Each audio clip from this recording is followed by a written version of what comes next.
Hello everyone and welcome back to Tinderloss Gaming, and welcome to episode 2 of my 7TV pulp campaign set in the lovely English village of Abbotts Bridge.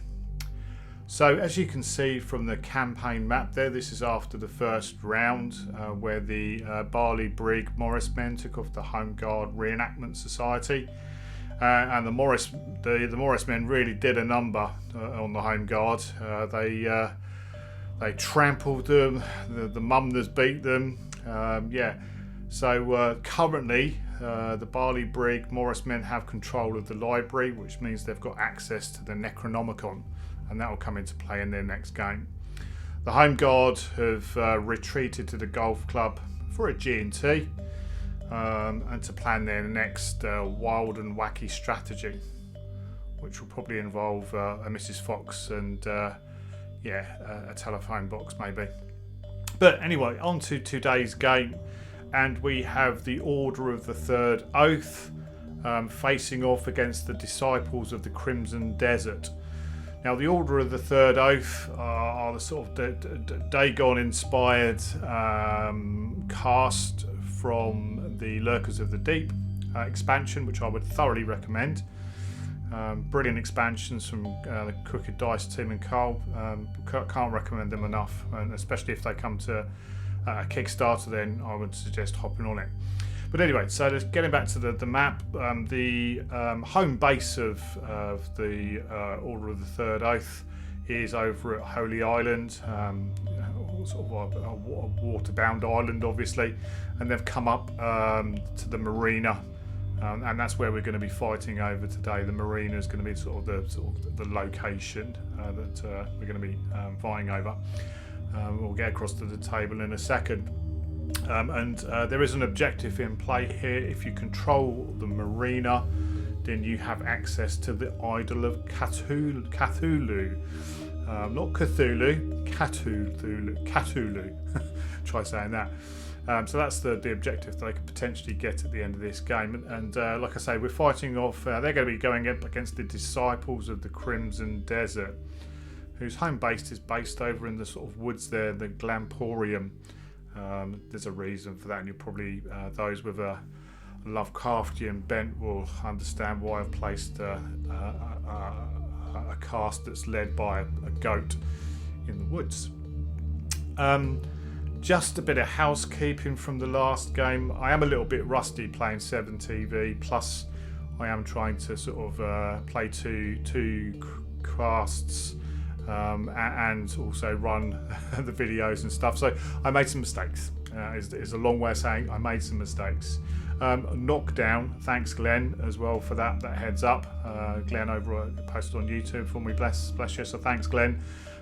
Knockdown is not a status, so I shouldn't have been doubling up with sort of like once people have been knocked down, then doing health damage to them. So that's my mistake, and I'm sure the Home Guard will forgive me for that, and I'll try to remember those sorts of things as we play the game. As I've said, I play for fun. This is just me at home mucking around, having some fun. But I do like to get things right, clearly, and I would really appreciate it if anybody spots anything I'm doing wrong, then please point it out. I will take no offence at all. I'd rather learn and understand and try and get it right next time. Can't promise, but that'll be the plan. So without further ado, let's get across to the table. Let's see where we're at and see how setup is, and then we can crack on from there. All right, I'll see you at the table.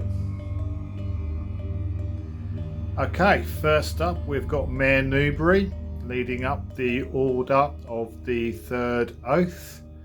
Then we've got the Dagonaut Priestess. Mayor Newbury is in his cultist clothes this time round.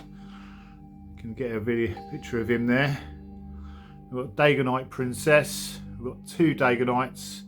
We've got Oldmar Finlay, who is rocking some Fishbred hybrids, and then we've got a Shoggoth. So that's the crew, or the cast should I say, for the Order of the Third Oath. There we go.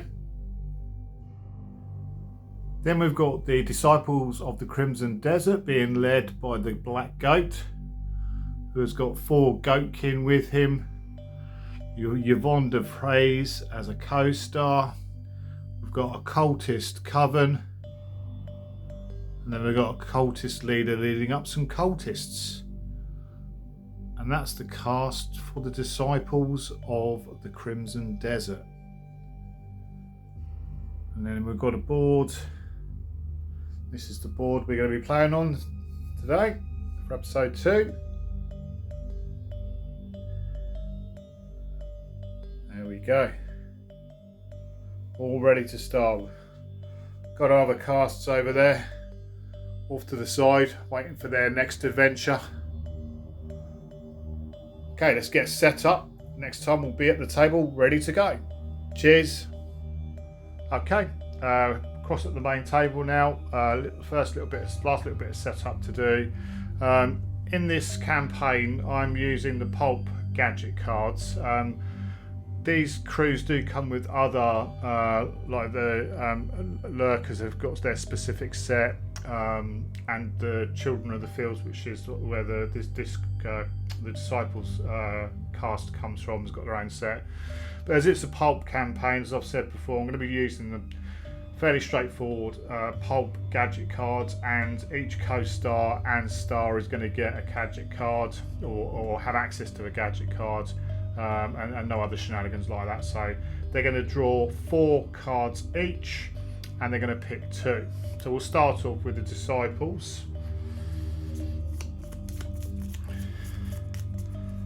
I'll call them Disciples and the Order, just to save me having to say loads of words each time we do it. So a little bit of a shuffle. A little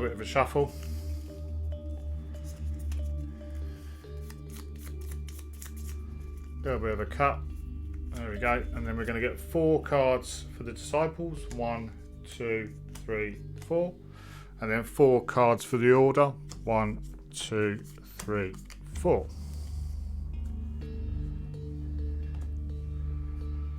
So the first card for the Disciples is Disintegrator Ray.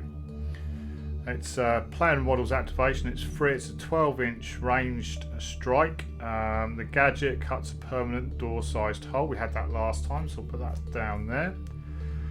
Flash powder models activation. It's free cost. So this has the model can move instantly up to 6 inches across open terrain or cover from its original location. Moving models do not suffer free strikes but can move through solid objects. They may ascend or descend levels if stairs or ladders are within 6. Models cannot move into or out of or within vehicles. So that movement is good. I'll put that to one side.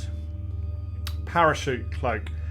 When falling, it's a free cost. Play when falling. You can negate damage from falls.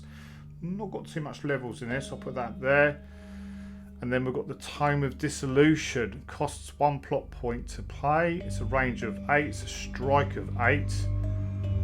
Select one model within range. That model receives the dominated status. Oh, we like that. Dominated means basically whichever, well, the Disciples on this side, the Disciples could take control of one of the models on the Order side.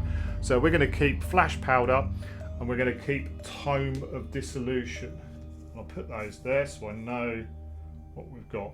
Stars and co-stars can use those effects. Extras can't. It's the way I've read the rules. So that's those 2 gadgets there.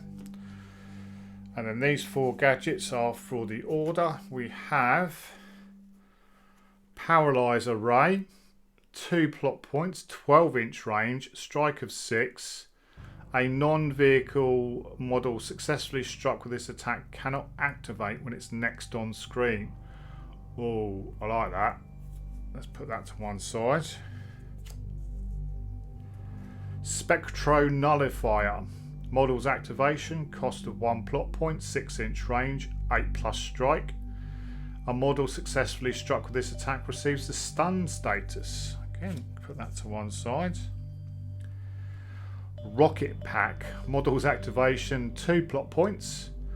A model that activates this gadget receives the Fly special effect for the remainder of the turn. Opposing models do not get to make 3 strikes before this movement.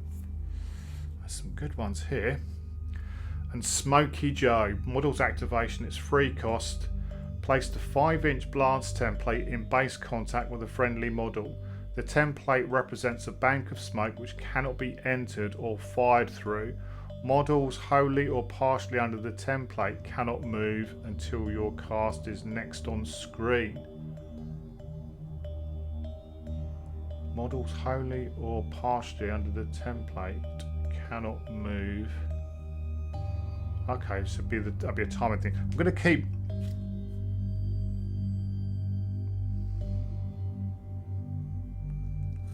I think I'm going to keep the Paralyzer Ray, which a model can't activate. And I'm going to also keep the Spectro Nullifier. So those are, I'll put those over this side so we know these are for the order. Hopefully you won't forget to play them. Okay. One thing I did forget to mention, obviously we've got objectives. We've got an objective on the truck here. We've got an objective on the pile of crates. We've got another objective here on a pile of crates. We've got one here on a pile of crates. And we've got one here on a pile of crates. So 5 in total. 1, 2, 3, 4, 5. So first thing we need to work out is who is going first. And what we need to do for that is take the mind stat of each of our co-stars or stars. I managed to knock the scenery down straight away. And drop a dice. There we go. Typical gamer. So we've got, let's have a look, we've got co-star, no, they're all mind 4. So the Black Goat is mind 4, Mayor Newbury is mind 4, so it's going to be a fairly straight roll off. So let's bring up the dice cam. We'll roll for Mayor Newbury first of all. He's going to get a 5. And then we'll roll for the Black Goat. He's going to get a 5. Okay, so then we're going to go to another roll. Mayor Newbury again. 6 this time. He really wants to go first. And then the Black Goat, a 4. So the order cast are now on screen. They're the active cast. But what happens there is immediately the cast not on screen gets 2 plot points. The Crimson Desert, the disciples are going to get 2 plot points. 1, 2. There we go. Before we generate plot points for the order, we're going to do our cliffhanger. And our cliffhanger for Act 1 for this turn, or the order's turn, is understudy. You cannot move any stars this turn, but co-stars may take 1 additional move or strike action. This allows co-stars to make 2 strike actions this turn. Oh, that's a bit annoying, but there we go. That's still pretty good. That's still pretty good. We'll take that. And then we're going to generate our plot points. Okay, so there we go. We've got our 7 plot points for the order. What are we going to do first? What are we going to do first? Well, we can't do anything with Mayor Newbury. So let's put him to one side for a minute. I can activate the Dagonite Priestess, who is a leader 2.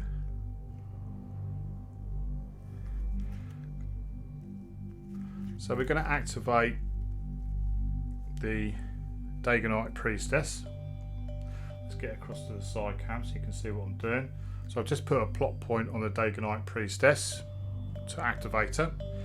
She's going to spend another plot point to do her leader 2 activation. Point to do that, so I'm going to take that back. So I was just checking another card and it says pay 1 plot point. So this is just a leader 2. When this model activates, choose 2 friendly models within 6 inches that are not activated this turn. Chosen models can activate this turn for free but cannot use their own leader or unit leader special effects. So she's going to, so she's used her leader 2. Doesn't say they have to activate immediately, so I'm going to carry on with the Dagonite Priestess. So she's got a move of 6. Well, first of all, she's going to use her free move, 1 additional move for understudy. It's going to go 6 inches. I'm going to say it loses an inch to go over the fence, because otherwise why have the scenery there in the first place? So she's going to go 5 to hop over to there. So that was her free move. Then she's going to do her normal move of up to 6 inches to there. And then for her third action, well, you know, her second proper action, she's going to pick up this objective number 2. Because she's a co-star, that immediately means I get an additional 2 plot points.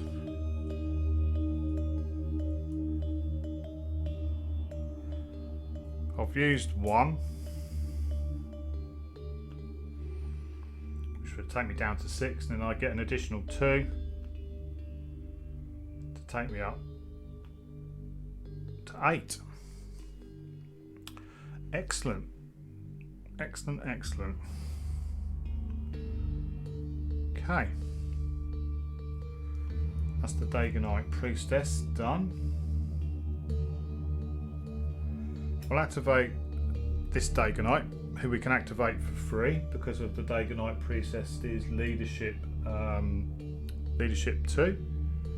So he's going to hop over 5. This is, you can't see over this. This is too big a height.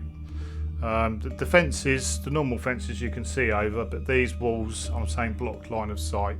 You can climb over, and I'd say that cost you two movement to clamber over those.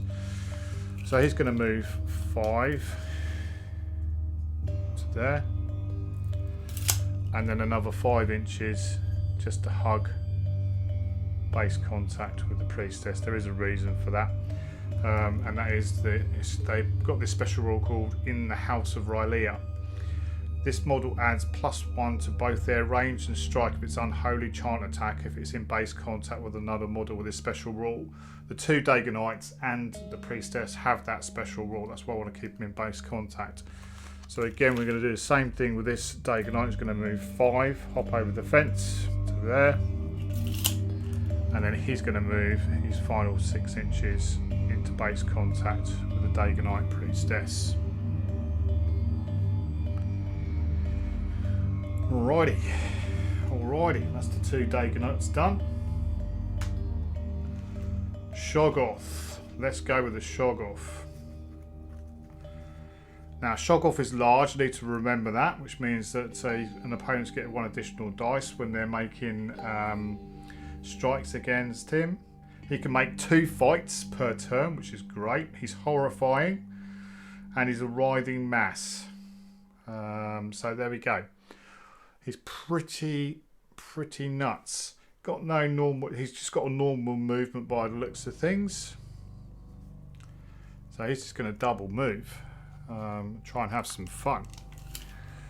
So he's going to go 6 to there.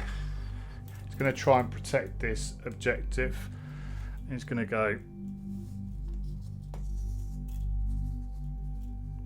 6 to there. Ready for some cultists. So that was 1 plot point to activate him.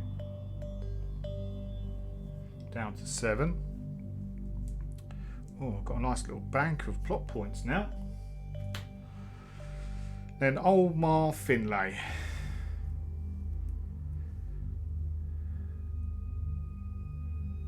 So she is going to activate for 1 plot point.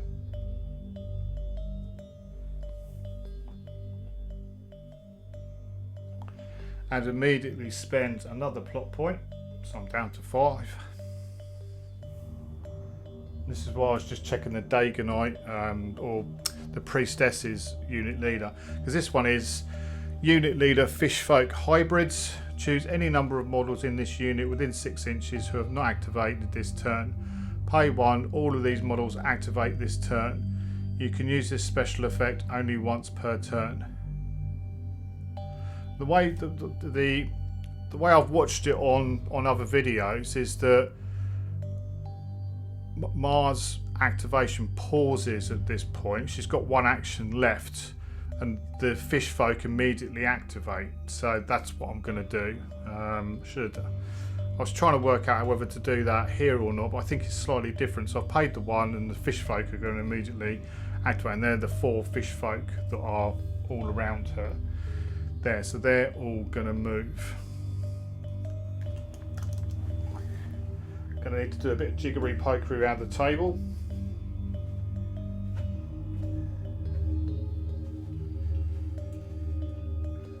And they're all going to double move. So 6 inches to there. And then he's going to come behind 6 inches to there. This one's going to do the same thing, so 6 inches up to there. More than enough to get there. He's going to move 6 to there. Oh, these fences. There we go. And he's going to go 4 to there. And then 2 across to there. This last one is going to go 6 to there, more than enough to get there. So they've all activated, and then Mars got one move left, so she's going to move 6 inches up to there.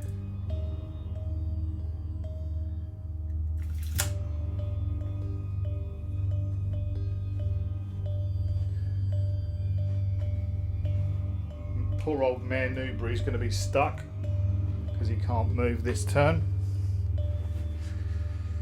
Now, does old Mar Finlay want to do anything finally?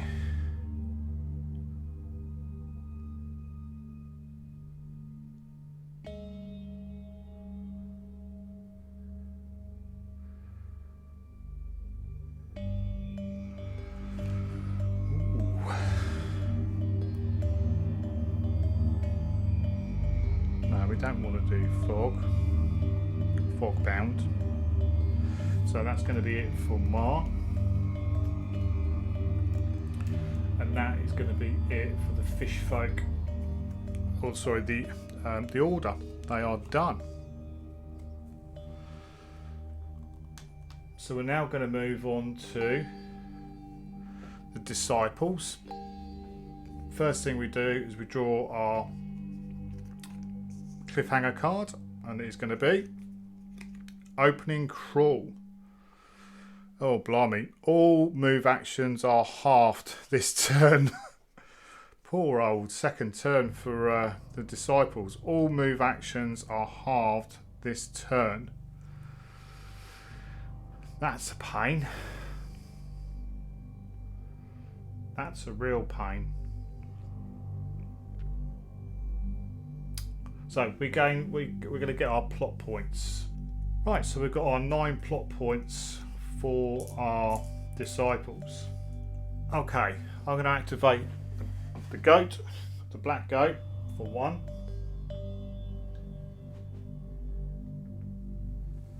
Takes me down to 8 plot points. I'm immediately going to use flash powder.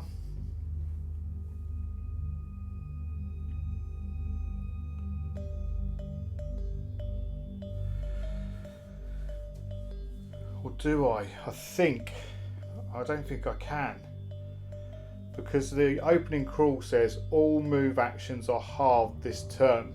Flash powder says this model can move instantly up to 6 inches. So I would say, because it's not saying it teleports or it goes 6, it is a move, therefore all move actions are halved. I would say flash powder is reduced, so I'm not going to play that just yet. That's the way I would read it.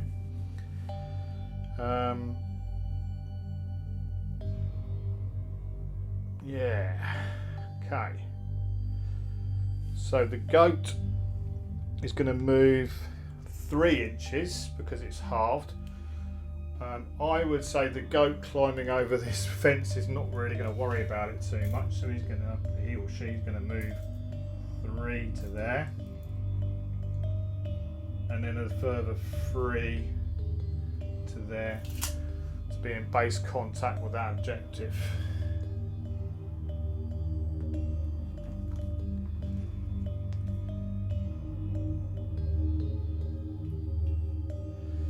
Actually, no, let's take him back 3. Take him back 3. And he's going to do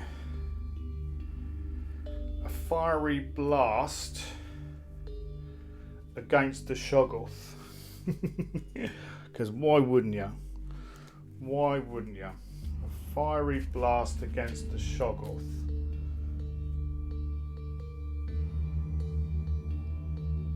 So let's bring up the Shoggoth's cards so we can see that. So the Shoggoth has a defense of 9. So we'll roll our dice. 9. So it's 14 currently for the Shoggoth. 14. The black goat's fiery blast has a +8. So we're on 14. So we would need a 6. So I am going to spend a plot point to add a dice to it. So I'm going to be rolling 2 dice. Let's see what we get. Nothing. Well, we got 3, which takes us to 11, but the 1 doesn't do anything. So unfortunately, the fiery blast does not hit. It would have been nice because the Shoggoth would have been on fire. So that's it for the black goat.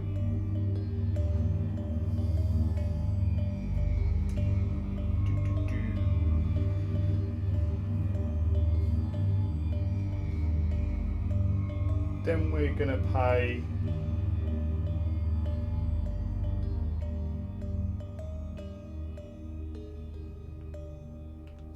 turn that off. Then we're going to pay 1 plot point. So we're down to 6. We'll activate Yvonne.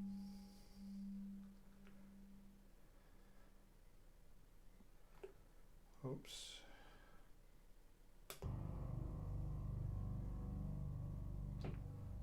We're going to activate Yvonne.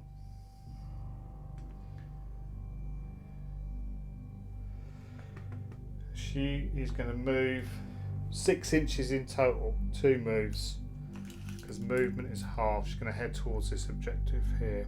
Takes her to there.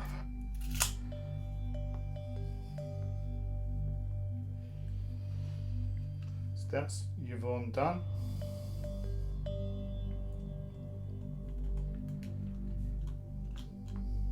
Right, let's activate some goatkin, shall we? Let's activate some goatkin.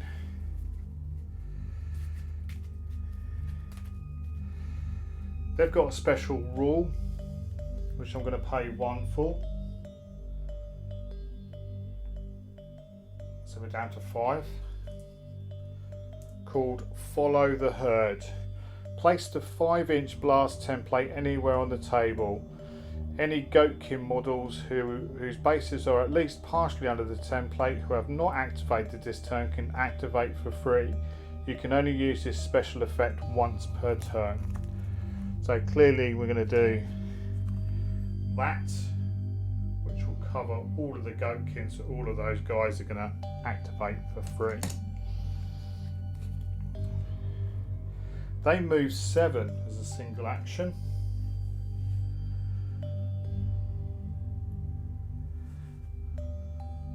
So they're going to move 7 in total, because movement is halved. So they're going to come, they're going to hide behind this little area here.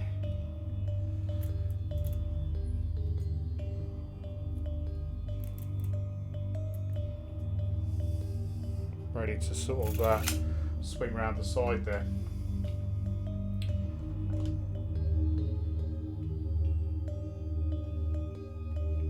So that's those done.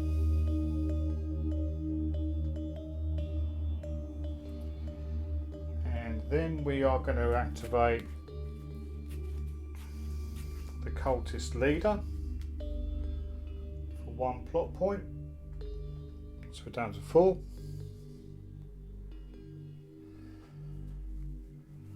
Cultist leader has got unit leader, so it's going to pay 1 immediately. So we're down to 3. For choose any number of models in the cultist coven, which this is, they can all activate.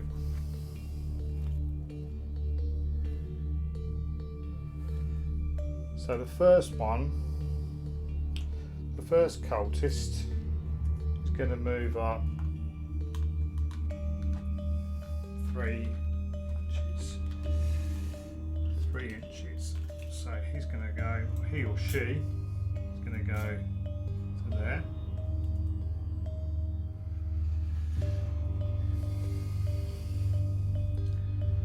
That's his first activation. Then his second activation is going to use his rifle against the Shoggoth.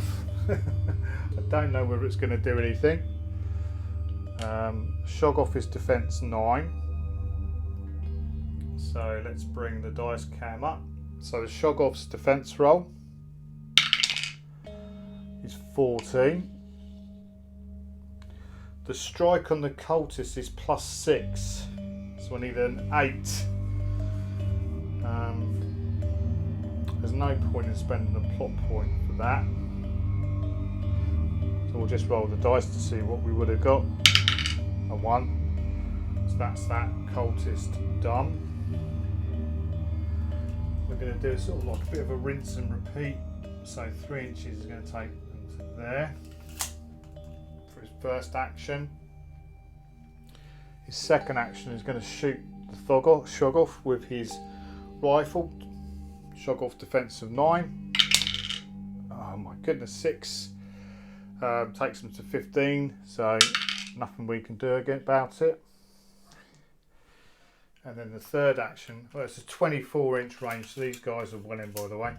And then this guy's going to move round to there for 3 inches.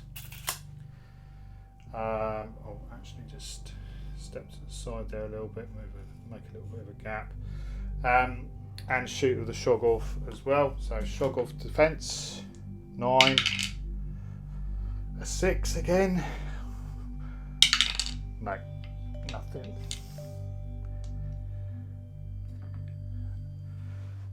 That's it for those 3 cultists, and then the cultist leader is just going to move up 3 inches just to keep the bubble going.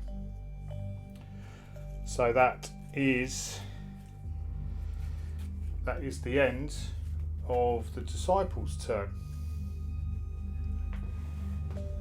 Oh my goodness. That is the end of the disciples' turn. Do we want to try and steal? Do we want to try and steal it? No, we're not going to try and steal the scene. So we're going to move across now to the Order's turn. And the Order's cliffhanger card is going to be Chase Sequence. Choose up to 3 extras in your cast that are not under a status or knocked down. Each of these can immediately move up to 3 inches towards any opposing star or co-star models. Okay, choose up to 3 extras. Well, the Shoggoth is an extra, so it is going to move 3 inches.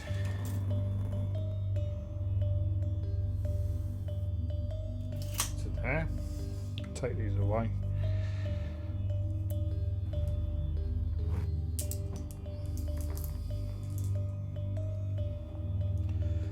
Three extras. Well, let's just move some of these up. Yeah, let's move her 3 to there. That's 2, and then we'll move Mar Finlay 3 just to keep her within the bubble. So that's the 3 extras done. Then we get our plot points. So we're going to get 2 for Mare, 1 for the Priestess, and then 4 for all of our extras. 1, 2, 3, 4, 5, 6, 7. So another 7 on top of 5 is going to take us to 12. Blimey. Okay, so we're now at 12 plot points.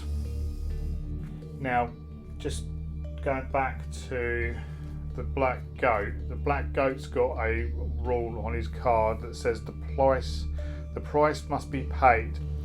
If a turn passes where there is no health loss on either side, the Black Goat's defense is reduced to 9 and all strikes are reduced by -2. Pay 2 to remove this effect. So I need to remember that. Although the order are on screen at the moment, because this is effectively a new turn, and there was no bloodshed in the previous round, he's at -6, so I just need to try and remember that. Well, before we do anything, let's pay 1. Down to 11 to activate Mayor Newbury. We'll think about things to do. He's going to move 5 over the fence.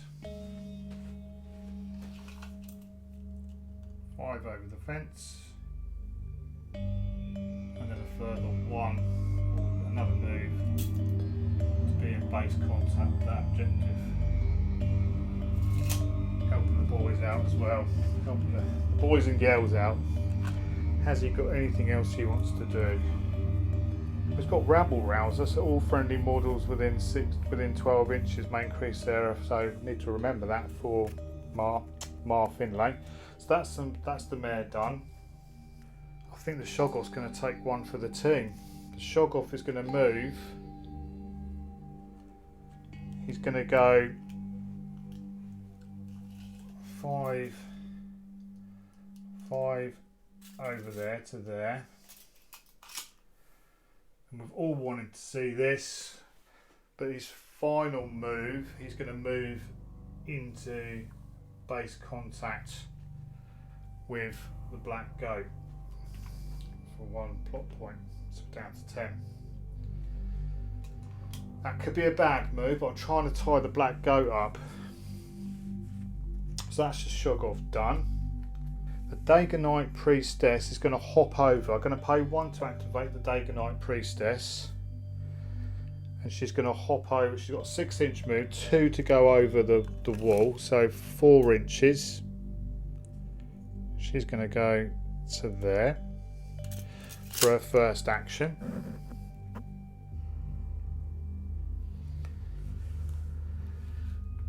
Her second action is to attempt to do an unholy chant at this goatkin.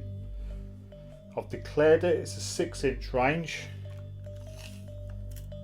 and I am just in 6 inches. So let's have a look at the goatkin. The goatkin have a defense of 8. I'll just bring those up for you so you can see. Goatkin have a defense of 8, so let's roll their dice. A 1. This could be good. So the Goatkin are currently at 9. So the Dagonite Priestess, her unholy chant is 8 plus. So we're not going to chuck another dice at it. So let's see. Well, we can't not do it, so we get 5, so that goes through, and that does no health but insane. So the model is now insane. Bear with me for 2 seconds. Right, so the unholy chant was successful. It's 0 health, but it does place the insane status on this goatkin here. Insane status is one of the new statuses from the Lurkers of the Deep expansion, and basically it says if this status is not removed, and in the end phase a model affected by the insane status will gain a free fight attack against the nearest model within 6 inches. Move the insane model into base contact with his victim. The attacking model is not subject to any free strikes, but they may not add any additional dice to their free attack. So that's quite cool. So that is the priestess done. She's moved and then she's done an unholy chant. Oh, she'll do her leader. She'll choose those 2 as the models to activate for free. So we're going to activate the Dagonite.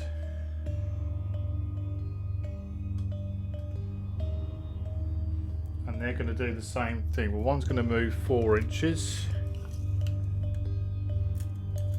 He's going to go to there. Be in base contact with the priestess. And he has got an unholy chant. But it's only 3 inches, but he gets in the House of Rylea, adds +1 to the range of its unholy chant if it's in base contact with another model with a special effect. Unfortunately, I don't think 4 inches is going to be enough. No.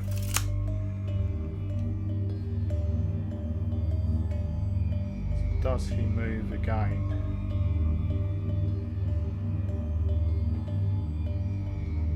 I think he does. He's going to move over to here. So that maybe next turn he can get some stuff off. And then the other Dagonite, who's here, is going to move as well. 4 across, which is going to basically take him to there. And then he's going to go into base contact with his mate there, like that. So that's those 2 Dagonites done.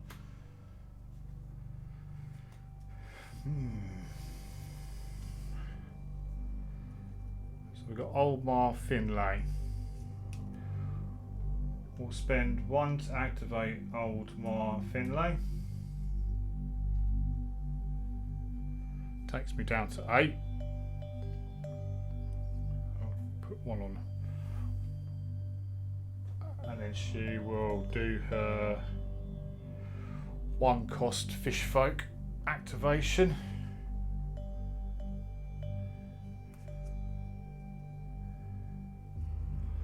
And she'll immediately activate all of those models within 6 inches of her. So we'll go to the Fishfolk hybrid.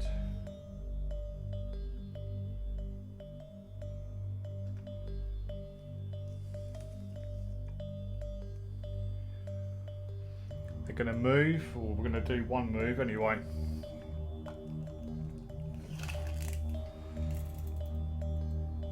That's 6 inches to there.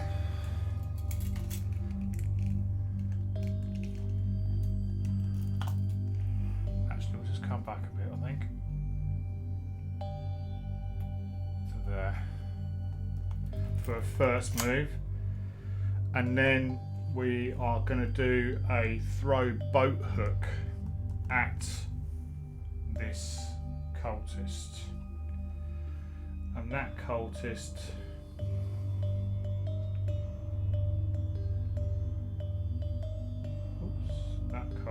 has a defense of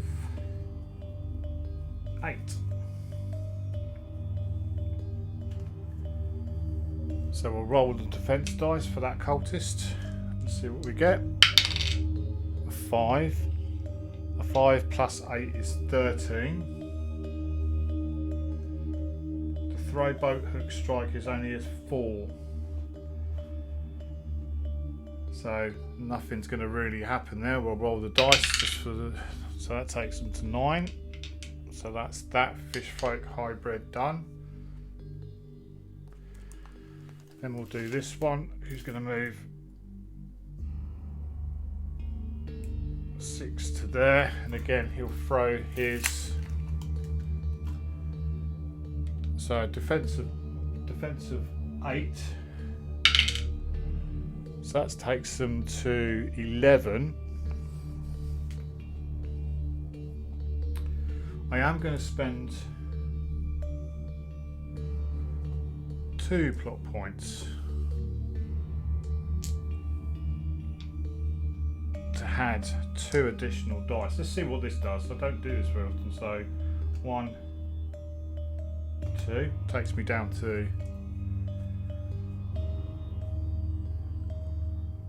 oh, should be on 5.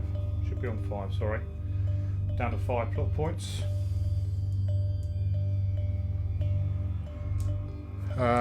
Right, so it's a +4 and we're on 11. Let's see what we get. No. So the 5 takes it to 9. And then we don't get any additionals, because you need +4s for additionals. So we didn't hit, unfortunately. And then we'll go with this dude to there.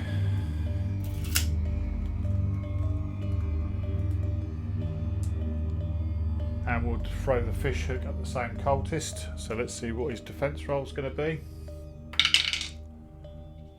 A 5 plus 8 is 13. No, there's no point spending a plot point. No. And this dude is going to move up there. I'm not going to say he can throw his fish hook through there, because that would be a bit gamey. And then Mar Finlay is going to finish off her activation by moving 6 to there.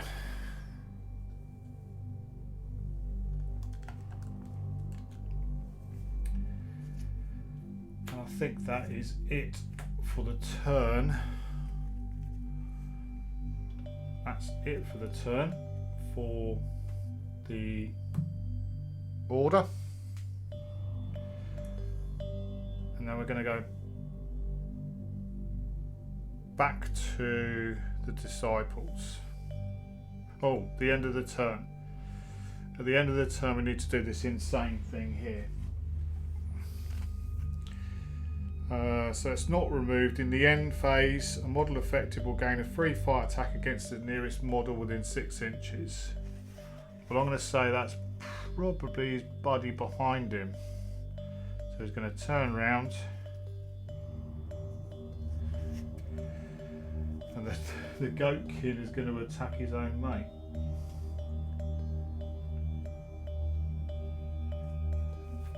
Okay.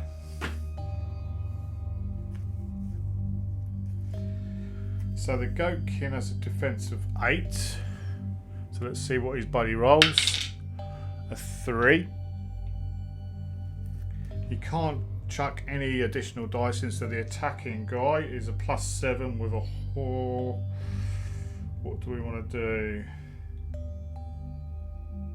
We'll do a cloven kick at +7. Yes, we do. We get it. So 7 is 13 against 11, so it hits. He gets the weakened status. Okay, he gets the weakened status. So the disciples are now on screen. First thing to do is do the cliffhanger card, and we're going to get dramatic monologue. Select an opposing star or co-star. Place the blast 5-inch template centered on that star or co-star. All other models are covered by the template are knocked down.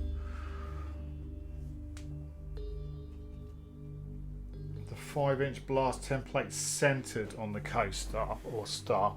Well, we could do Mayor, which would only be him, but let's see if we can. That's centered on the co-star, so Priestess is knocked down. That Dagonite is knocked down. Oh dear. That could be interesting. Right, so we're on 10 plot points. We've done the dramatic monologue for Act 1, the cliffhanger, knocked the Priestess and stuff down. Now, time for the disciples to get a bit of payback, methinks. I am going to play Flash Powder on the Black Goat. Models activation, so we'll spend 1 to activate him.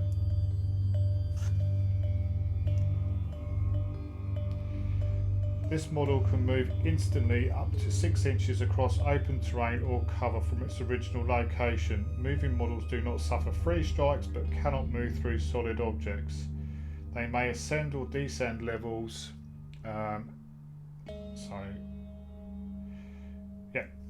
Okay, so we're going to use that. 6 inches across open terrain. Like that. To there, on that fish folk, or those 2 fish folk.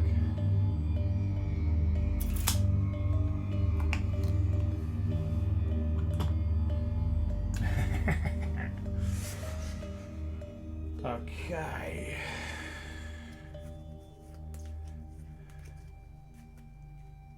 Actually, no, I'm going to move him just to there.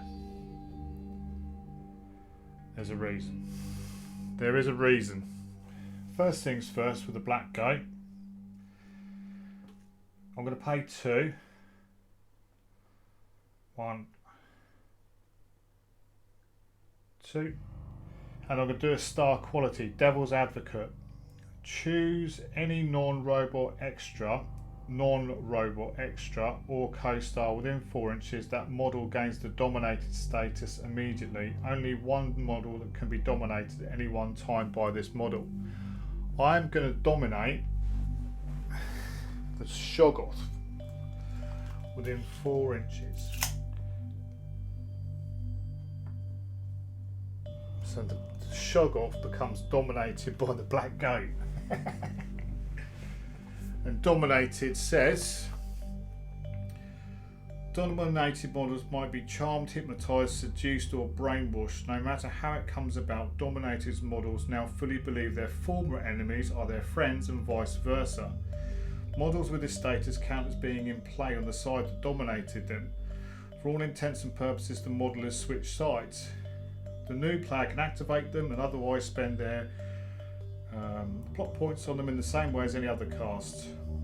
The dominated model's original owner can spend 1 plot point to remove this status in the action phase only if it has 1 or more of their models in base contact with the dominated model. Models that lose this status can be allocated plot points by the original player and can activate this turn. So the Shoggoth is currently working for me, the Black Goat. And that's a star quality, so that's not an action to do that. Now the second thing that he is going to do, his first thing actually, because his gadget was a free move, his first is to move into base contact with those 2. And that's going to be a charge. I'm going to get a free charge at the Fishfolk.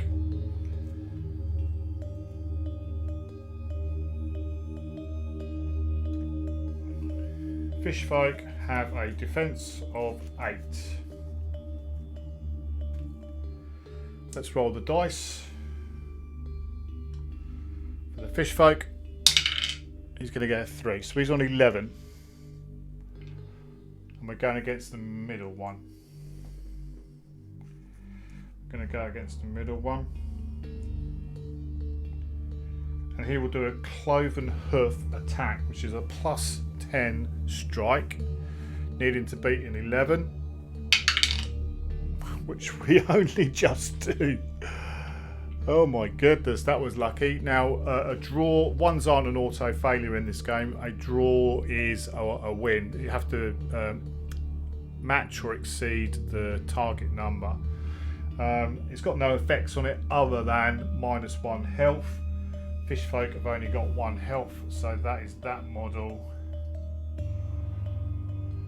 Sent to the fishies. And then for his second action, the black goat that is, because that was a free attack, he does get to attack again, so he's going to go against a cloven hoof attack against that. So let's see what the defense of 8. So that's 12. Do I spend a plot point? Do I spend a plot point? No, 2+. Just again equals it, but does kill that fishfolk with a 12. And there we go. That is it for the black goat. Oh, take his plot point and put it there for him. I'm going to play 1 plot point to activate the shog off. He's going to do a move of 5. He's going to smash through this fence. This is a bit cinematic. 5, smash through that fence and go to there, like that. The shog off is not happy. Let's take that fence out of the way. It wouldn't stop a shog off. He's currently dominated.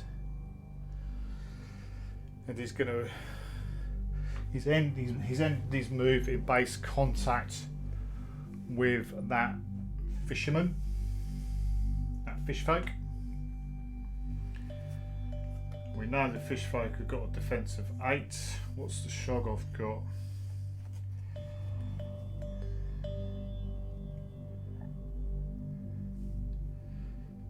Monstrous Maw at +6. That is -1 health. Yeah, I need to kill, so I'm going to try and do that. So let's roll the defense dice of 8 for the fishfolk. Defense of 8 +4 is 12. I am going to spend a plot point for the disciples. Oops, sorry, wrong one. Taking me down to 6. 5 even, to activate the shog off. He's going to add a plot point, or pay a plot point to add a dice. So I'm down to 4. So I'm rolling 2 dice. The Monstrous Maw is a 6. Defense of 12. I'm going to spend another plot point to add another dice. 3 dice. Come on. 6. No. Actually, right, so I'm a 6. +6 is 12. It equals. Those two equal. 8 +4 is 12. 6 +6 is 12. Monstrous Maw is -1 health. That is him done.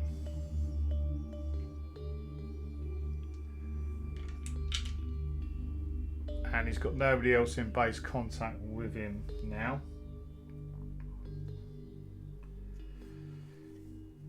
So that's the shog off done. Back to the black goat and his minions. So I'm in my action phase. going to activate the goatkin.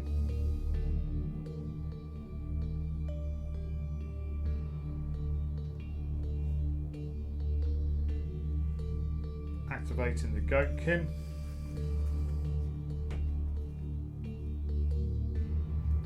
First of all, I'll activate this one. I'm going to spend a plot point.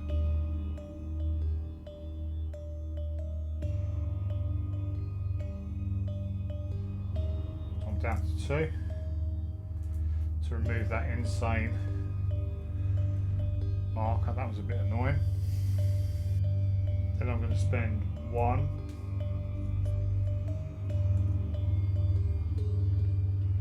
to do follow the herd. 5-inch template. Can activate all of those. Activate them for free. I'll take it removing the status as a free action. So I'm going to say he's got two activations.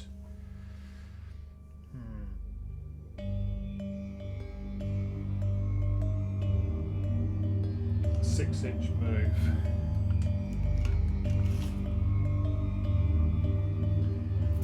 He's going to move into base contact with that one that's knocked down for his first action. Now, because he's moved into base contact, we get a free hit, that's like a charge. So he's going to use his cloven kick against the Dagonite. Now the Dagonite is defense 7. So we'll roll a dice for the defense 7 and we're going to get 13 in total. Oh ouch, 13. So I'm going to need a 6 on the goatkin. I'm not going to spend any plot points. He gets a 6.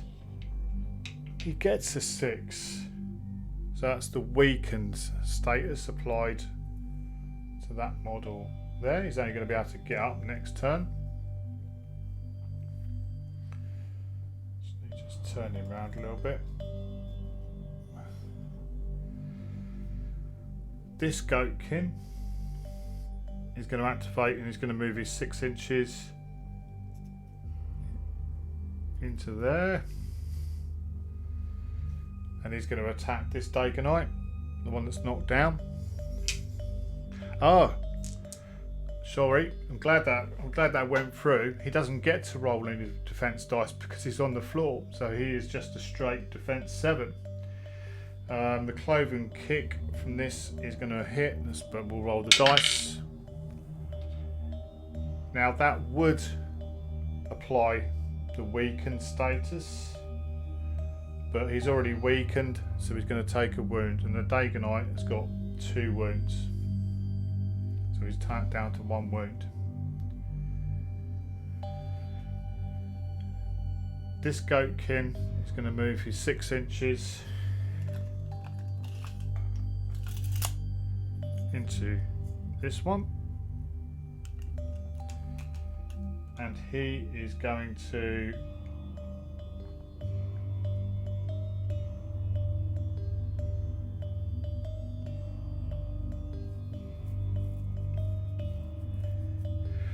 do his cloven kick. So Dagonite defense 7, he's standing up, so he's going to get a 9. It's a 7 plus, so we get to 10. So we do apply the weakened status to that model as well.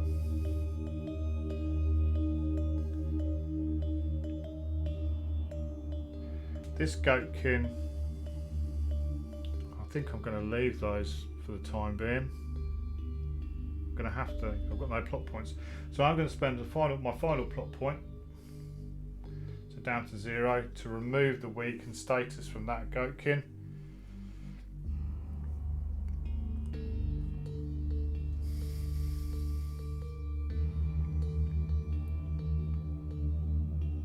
No, I'm not. Oh, I'm not. Oops. I'm going to set myself up for next turn, I think. So I've still got 1 plot point left, and this one's still got the weakened status on him. So he's just going to move 6 to there for his one and only move. And then for my final plot point, I'm going to activate Yvonne, who's going to come round to there. And for her second action, she's going to pick up this objective here. And gain 2 plot points immediately because she's a co-star. 1, 2.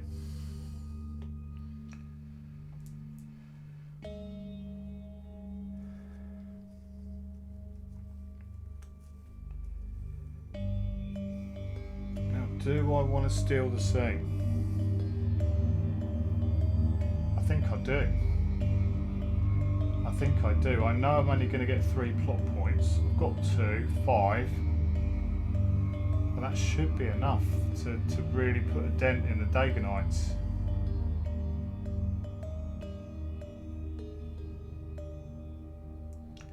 Because that way I can keep hold of the Shoggoth.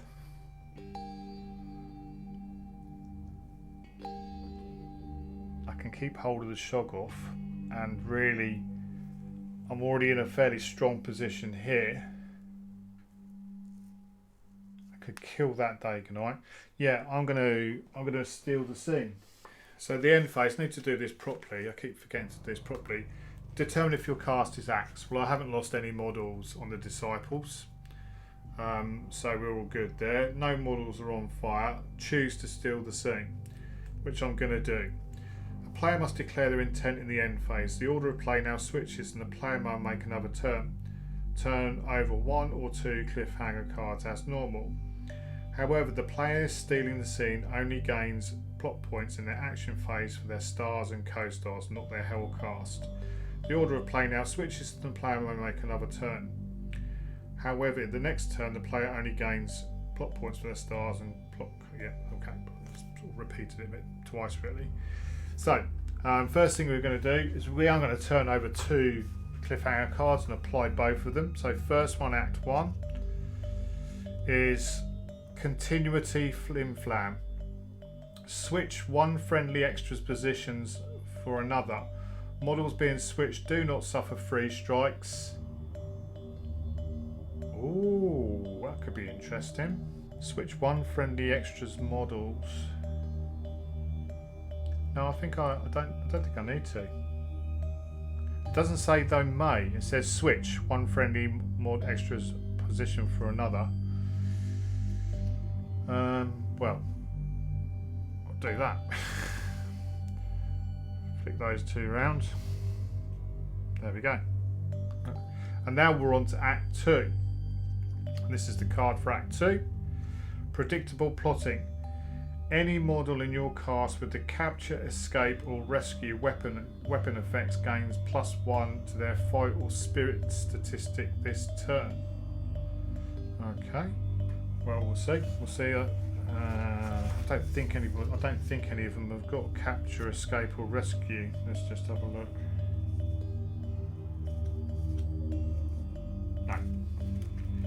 No, they have not. So we just gained the 3 plot points, taking us to 5. Well, let's start off down here with the Goatkin. We're going to pay 1 for Follow the Herd within 5. So they are all within 5 of each other, so they can all activate for free this turn. That's quite a cool little effect, really. Can activate for free. Cool.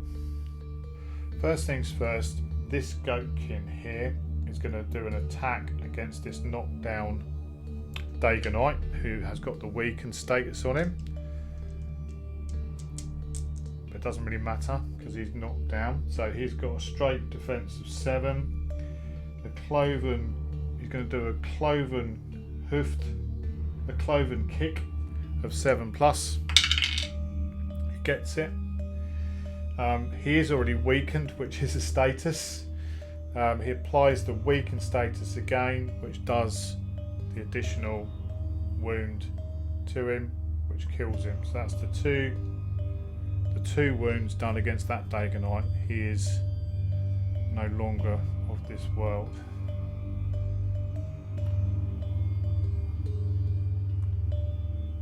So that's him. That's his first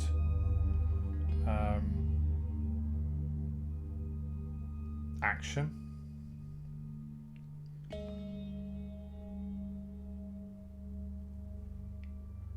His second action is going to be to move into base-to-base contact with Dagonite Priestess, as is this one here. So when she stands up, he's weakened, so he only gets one action.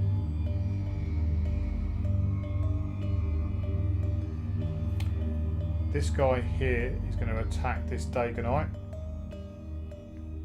He is standing up, so he does get a defense dice. So let's see what he gets. Here's defense 7. He gets a 6, so he's on 13. He's on 13. I want to try and kill him, so I'm going to spend a plot point, taking me down to 3.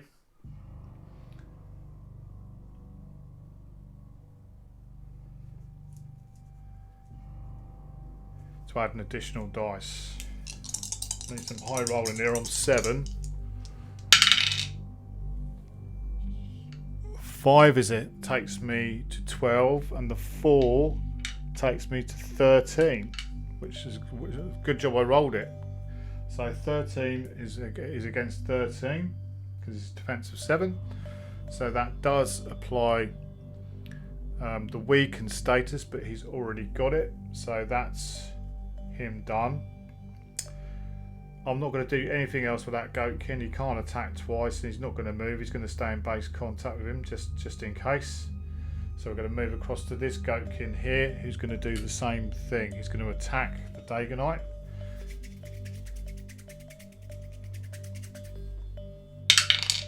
Oh, 1. That's not good for the Dagonite.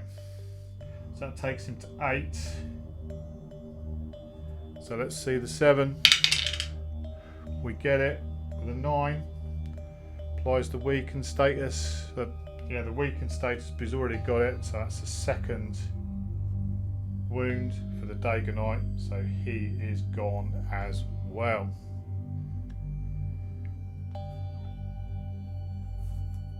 So those are all gone.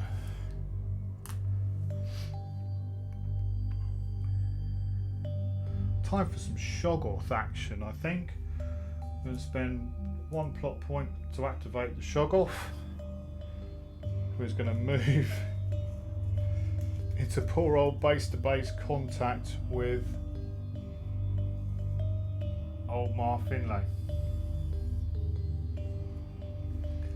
Old Mar Finlay. This could hurt old Mar.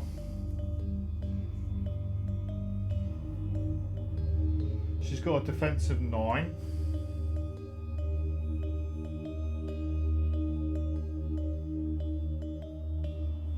So we'll roll her dice.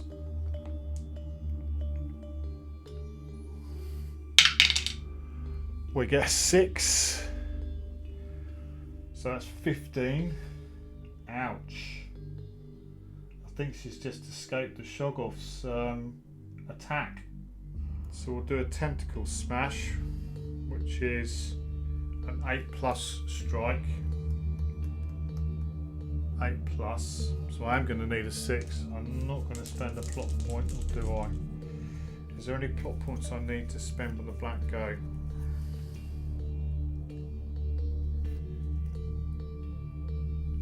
No. We'll roll a die. We'll spend a plot point. Roll 2 dice. We're going to need high numbers. A 6 and a 1. So the 6 takes me to 14. a defence of 9 plus 6 is 15. If that would have been a 4 plus, would have been alright. So that doesn't, the Shoggoth doesn't do anything. That's his free attack.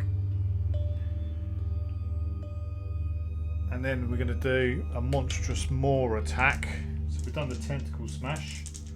We're going to do a monstrous maw attack at plus 6. So the defence of Old Ma Finlay is 9. She's at 14. Down to 1. Down. So roll the dice. No.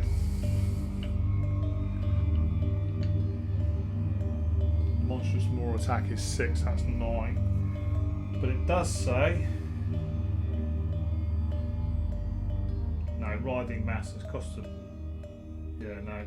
That's a plot point. If you've made 2 successful fight attacks this turn, you may make a monstrous attack. He didn't make any successful monstrous attack. So, good old Ma Finlay has held off against the Shoggoth. So the last activation for the Crimson Desert is the Black Goat will activate. And he will move into base contact with his poor old fisherfolk there. So that's a move. Gets a free attack.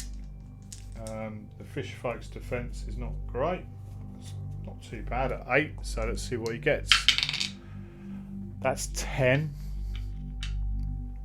The Black Goat's cloven hoof attack is 10. So I'll roll the dice. 16. That's -1 health. That's a fisherfolk gone. He's deceased, and that is it for the Black Goat. He moved, and he's had his attack. He can't do anything else, and we've spent all of our money, all of our plot points, should I say. It's not looking good. It's not looking good for the Order of the Third Oath. We've got some. We're really down on models. So it is now the Order of the Third Oath's turn. So we turn over the cliffhanger card, which is take the last card from the gadget discard pile and play it immediately. Well, I've only played 1 card, which was Flash Powder. The model can move and play immediately. So model's activation. I suppose I get to choose a model. Take the last card from the gadget discard pile and play it immediately. Model's activation. Well, yeah, let's play it then. And I'm going to play it on the priestess, who's going to move 6 inches. Across open ground. I don't really want to head that way. I can't head that way. So she's going to go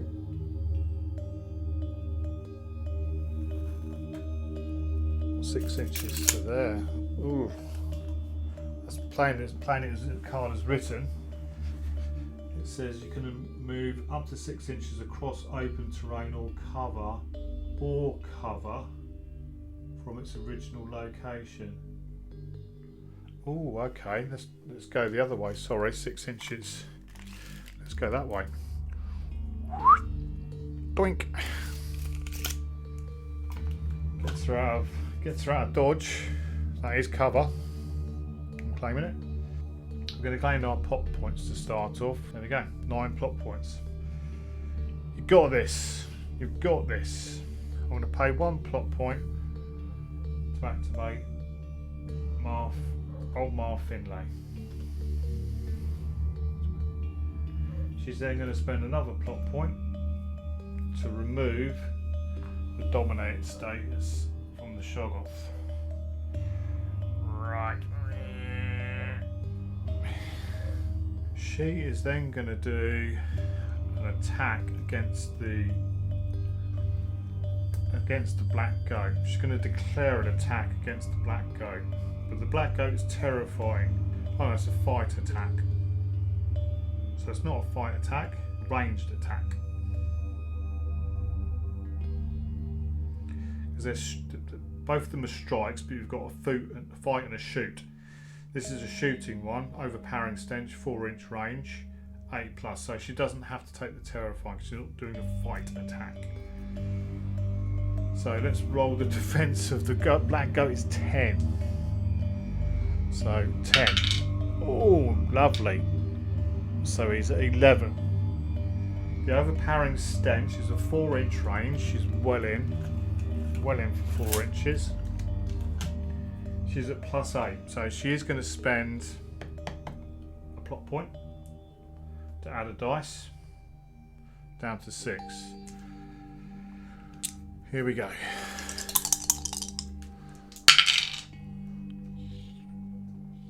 5 + 8 is 13, which beats the 11.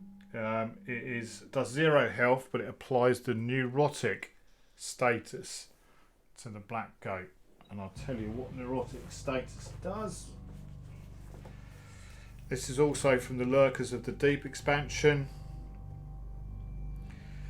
Neurotic models are unsettled by a glimpse of new reality spied from the corner of their eye. They find it difficult to concentrate as their mind dwells on the unbelievable things they have seen. Neurotic models must re-roll their highest die on every roll they make and take that result until the status is removed. Neurotic models cannot spend a second move action in a turn unless they passed a mind statistic. So that was a shooting attack for old Ma Finlay. And then she's going to move.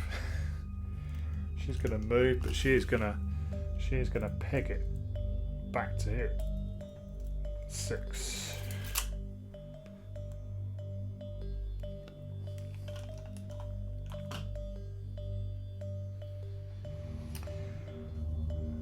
Then we're going to pay 1, and we're going to activate the Shoggoth down to 5, and we're going to move into base contact with the goat. We have the goat, and then we're going to attempt to attack the goat. Now, the Shoggoth is horrifying and the black goat is terrifying, but they don't cancel each other out, the way I read it. So, models making a fight attack against the model must pass a spirit test with a -1 penalty, or they count their strike number as half round up against the model. So spirit test is 5. So let's bring up the statistics. So we've got a spirit of 5, -1 penalty, so that goes to 4. So I need a 4 up. I need a 4 up. And he passes. The Shoggoth doesn't care. The Shoggoth really doesn't care. So we're going to do a tentacle smash of +8. So we're going to roll the dice. Sorry, I keep forgetting putting the dice come up.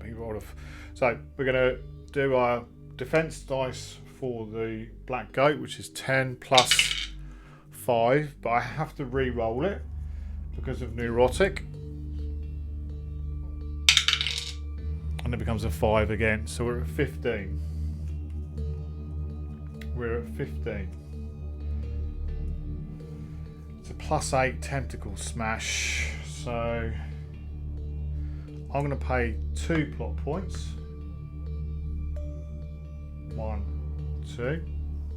To take me down to 3 to give me 2 additional dice. So this is +8.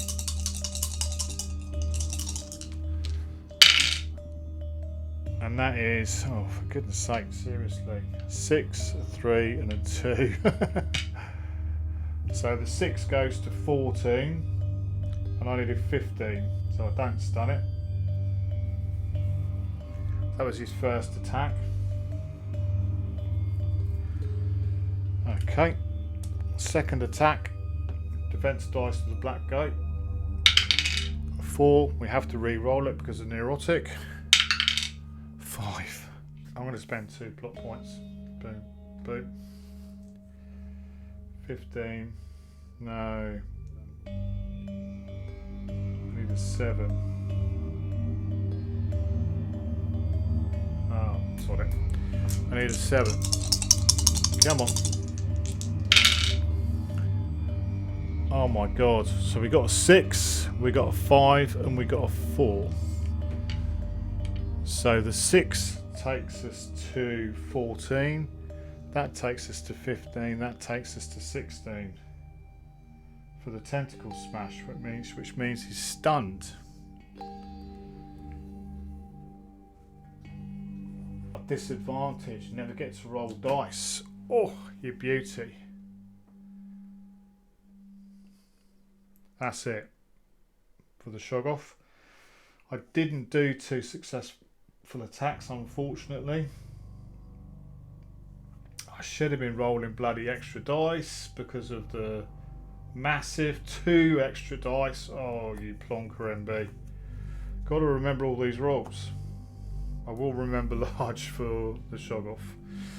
So last activation is going to be Mayor Newbury. He's going to move just up to here. Actually just over to there to touch that. Like that. But then he's going to do a revolver shot. Yeah. He's going to do a revolver shot against the goat. But the goat is in combat. So bear with me just 2 seconds. Okay, Black Goat was stunned, so he's now knocked down. I should have done that. And also, Mayor Newbury is shooting in as a risky shot. A shot against an engaged model is possible, but risky as combatants are constantly moving around and a clear shot is very difficult to make. When a shot is declared and the target model was found to be engaged, the attacking model counts as disadvantaged. If the strike misses, randomly choose another model from either side. Okay, can't add extra dice to the roll. Okay, apologies.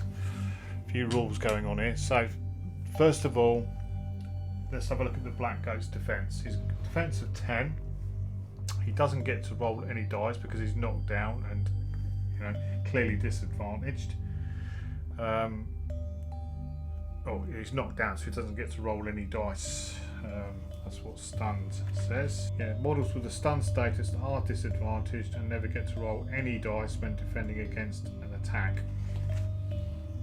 So I'm just rolling the Mayor's Revolver, which is 8+. I don't get to roll any additional dice, so I still get to roll the actual dice. Well, I'm going to roll the dice be all night. So he gets a 6. So he hits -1 health after all of that. And the Black Goat has got 5 health, so he takes a wound. And that is Mayor Newbury done. We're all done now. Now we're in the end phase. We need to check if we're axed. The end phase. Determine if your cast is axed. More models removed from play than in play. We've got 1, 2, 3, 4 in play, and we've had 1, 2, 3, 4, 5, 6. 6 removed, so we're going to have to take a spirit test. Now, Mayor Newbury is spirit 5, which means I need a 3 up. Come on, Mayor. This is like the home guard all over again. Okay, and then we take 1d6 models from play immediately. So let's see what we get. 3. Oh my god. Oh, I'm gonna have to leave the Shoggoth. So unfortunately, the Priestess is going to do a bunk. Oldmar Finlay is going to do a bunk. Do I? Because it's only 1. Yeah, and the Mayor is going to do a bunk. They're all gone back into the water. They've all gone back into the water. And that's all their plot points gone.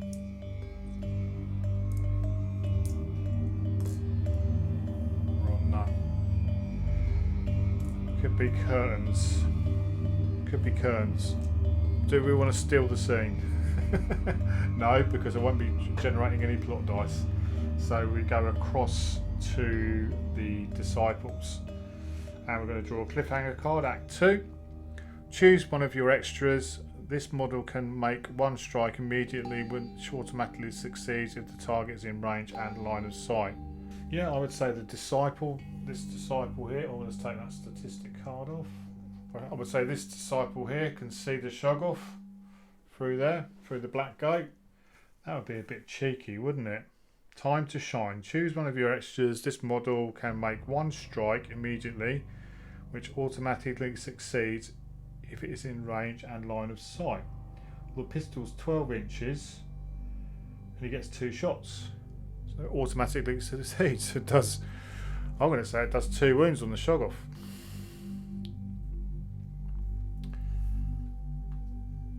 That's what it says. I could be wrong. I could be wrong. Okay. Right. That's that. And now we gain our plot points. Right, let's see if we can finish this off. Let's see if we finish this off. I'm going to play 1 plot point to stand the black goat up. 1 to remove the stun status. 1 to remove the necrotic status.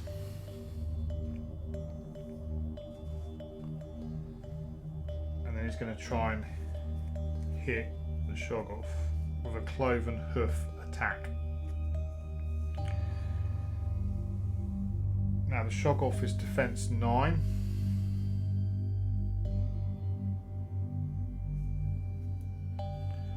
Got no plot points to spend, so he's just going to roll his dice.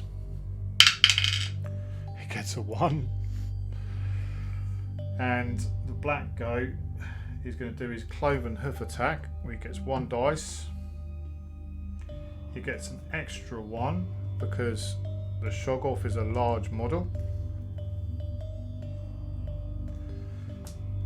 And let's see what we get. Yeah, we get 17, which is an additional wound to the Shoggoth. That's the Shoggoth's last wound. It's got 3 wounds. He's going to poodle off back into the water as well.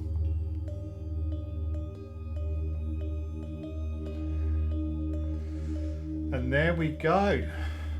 That is it for the dust up at the Marina.